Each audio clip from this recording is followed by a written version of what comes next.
Is it destined to follow Russia's authoritarian footsteps, or can it stay on the path towards democratic Europe?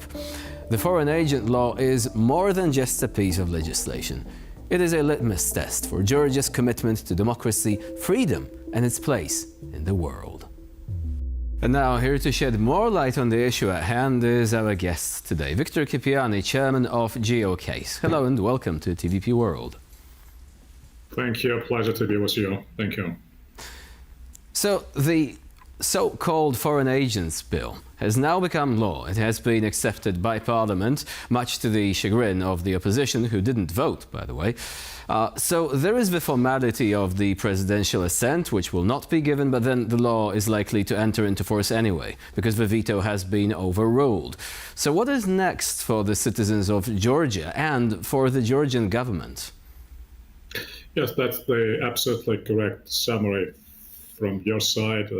If the president of Georgia still refuses to sign, even after her veto has been rejected, then the chair of the parliament is entitled to sign the bill and put it into the force. So that's the sort of, mechanics or dynamics for the Georgian legislation to come into effect, and that will be the case with this piece of legislation as well. Now, the question, what follows next? Actually, what follows next has already started in Georgia, which is reflected and is reflecting on a regular and continued basis in a very wide public protest and severe backlash by our international partners. And those two pressure points, they go hand in hand, to put this in a way. Are they going to be effective? So far, the protests themselves have not stopped the government from proceeding with this piece of legislation. Do you think that foreign sanctions can actually do the trick? Yes, that what I was about to say, that two pressure points, which I'm always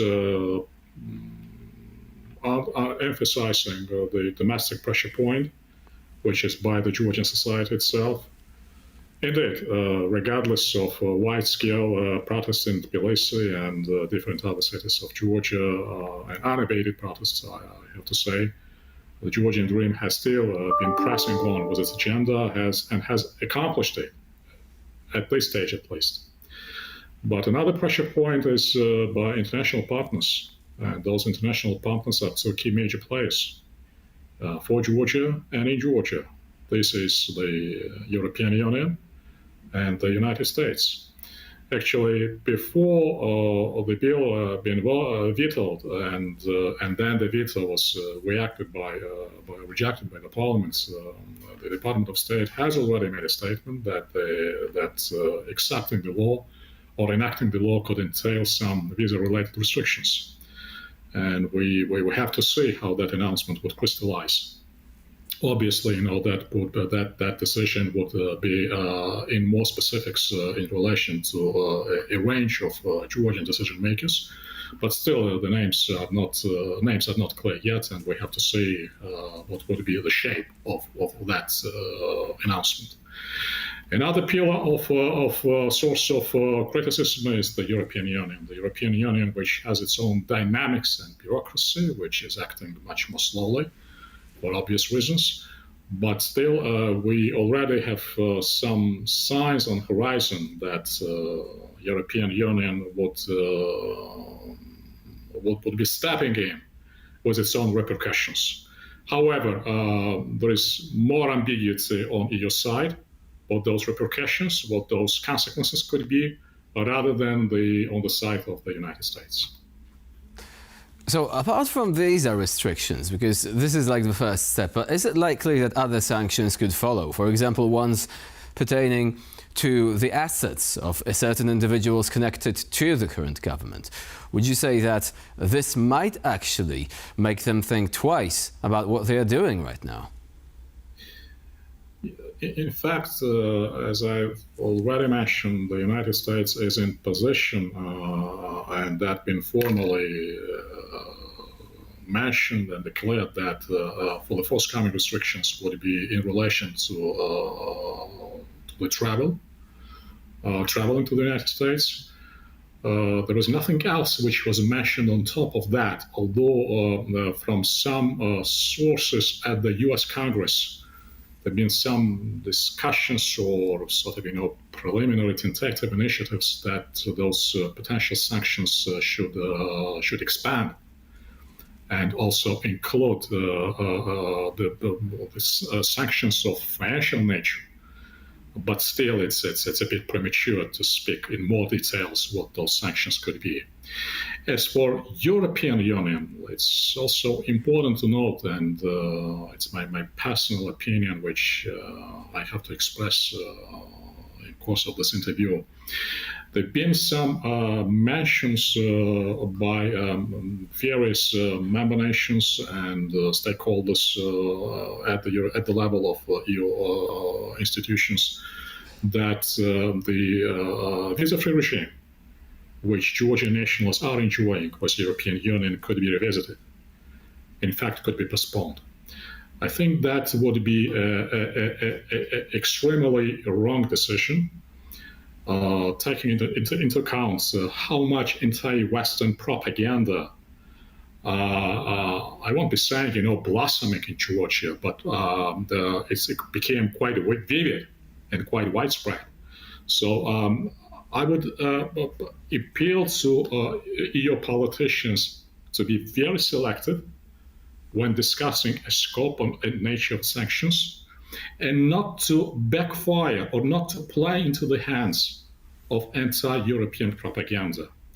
Of course, it's one side of the coin when there could be sanctions vis-a-vis specific stakeholders or decision makers. But I think that in the context of that backlash, which could be a legitimate backlash and quite understandable, we should not fall as the victims of emotional decisions. And we should still, however, manage to sustain and to keep those community-to-community links, or people-to-people links, or individual-to-individual links, because we have to recall the various other examples. For instance, with the same Belarusia, when cutting off all the ties with Belarusia, as unwillingly played into the narrative of Lukashenko. So the same should not happen in Georgia, and that's something very specifically, very delicately, which has to be emphasized from my side. Well, that's a good point. Also, you don't really want to target a society which is mostly pro-European. You want to target the anti-European government, right? Exactly. It is slightly different with, say, Russia, where most people seem to support Putin anyway. So we've actually imposed sanctions on Russia. We're also trying to disincentivize this support among the general population. Now, this doesn't really work with Georgia, where most people seem to be opposed to what's going on. Speaking of which, the foreign agent law itself, now, according to a recent report by Radio Free Europe, this is not just about registering. Apparently, the government may require people connected to these organizations to provide some very sensitive personal information. Would you say that this is yet another sign that this is not just about transparency? This is a law that could be used to essentially introduce another crackdown against dissenting voices, this time one that goes much deeper than before. Absolutely. Just again, to subscribe myself to what you've just said, continuing my message that the only reliable ally of the European Union is the Georgian society. And that is very critical for Europeans and European politicians to remember when discussing the situation on the ground and undertaking certain measures. This is just again to underline. Now, to your question about ups and downs, or rather downs of the law. Actually, the law itself in terms of legalese is very straightforward. But more obscurities and more vagaries, more perilous it could become in terms of the consequences and range of consequences. It's about stifling dissenting voices to start with. And if we take into account that the target audience of that law is Georgian media, the broadcasters, printed or internet media, and civic society, the pillars of Georgian resilient democracy, to put this in a way. Of course, the downs of that law, or the grave consequences which potentially that law would entail and will entail, become quite clear. And also, if you take into account how weak the institutional capacity building and the institutions are in Georgia, just imagining for a second that the authorities are implementing quite vague provisos on various instances, quite vague, obscure, broad, discretionary provisos of that law. What the institutions are, the Georgian judiciary in the first place, or some others, which could control or rein in any potential abuse of the power under that law. So, of course, that has to be taken into consideration. And ending the last but not the least point, the final note or proviso, which has as if slipped into the draft law at the very last moment, when in the course of exercising the control by the Ministry of Justice, that's actually the Georgian the agency which will be in charge of monitoring an exercise of that law, could have an access and will be entitled to get an access to the personal data privacy information. And of course, in its entirety, that makes that law even more perilous and puts Georgia on a very slippery path in terms of its own democracy and the state of the governance inside, as well as external ties and external communications. So, of course, it is quite ironic that Georgia recently celebrated Independence Day. So one very quick question. Do you think that this is the last time that true freedom in Georgian society could have been celebrated openly? Do you think that really there are dark times ahead?